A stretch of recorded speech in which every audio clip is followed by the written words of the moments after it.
Alright, we're going to try and keep this short and sweet so I don't lose your attention. This is a Rainbird sprinkler. It's a sweeping sprinkler, pops out of the ground and sweeps left to right and back to left. Comes from Home Depot already set up to do almost a full 360. So what we want to do is adjust this out of the ground before you even put it in the ground. It's a lot easier this way. The screw on the bottom is the spray screw. That's going to adjust whether you have a direct stream or a mist or anything in between. The top screw is what we're going to talk about. That's the adjustment of the arc or the radius. That other hole right there is a keyhole to pull the head out of the ground, up out of the sprinkler against the tension of the spring so you can adjust it outside. But I want to show you how to adjust this outside of the ground before you even put this thing in the ground. It's a lot easier. So the first thing you're going to do is unscrew the head from the body and pull it apart. You're not going to break anything. And if it's too tight, get someone with some muscles to open this thing for you. Take your non-dominant hand. Your dominant hand is, if you're right-handed, your dominant hand, your right. So if you're right-handed, take this in your left hand and push down so that you expose the head and hold it just below the head.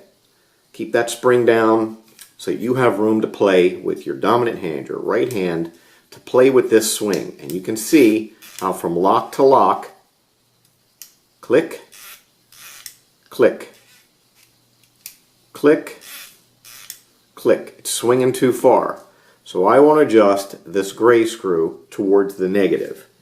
And that is by turning the screw to counterclockwise. I'm going to adjust that screw a bit, and I'm going to let loose, and I'm going to do lock to lock again. My lock is not much reduced, so I'm going to have to adjust it some more. I'm going to turn it more counterclockwise, and I'm going to test lock to lock. Lock. I've reduced it, almost got a 180. Let's see.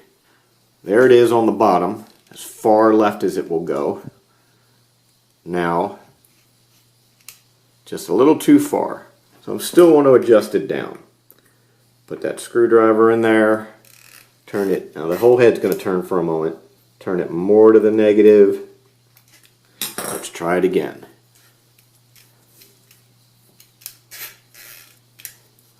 I adjusted it. There's bottom lock. Still going too far. I'll adjust it some more off camera.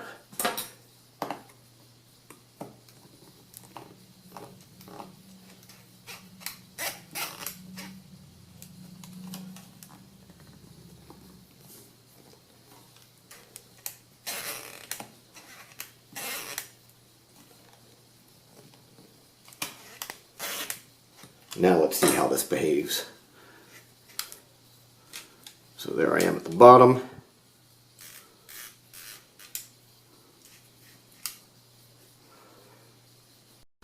So now it's adjusted, and you'll see when I have it at the bottom lock, I can rotate it 180 degrees.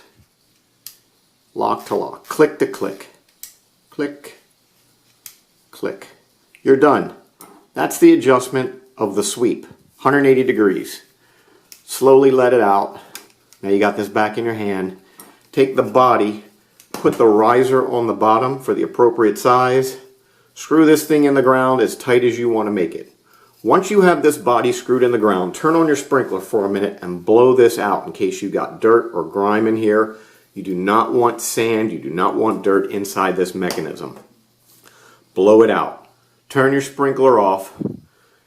If this is the position it's in the ground, you're going to plug this thing in so it's pointing in the direction you want it to point when it's in one sweep, so that when it turns on, it sweeps in whatever direction this thing is going to go.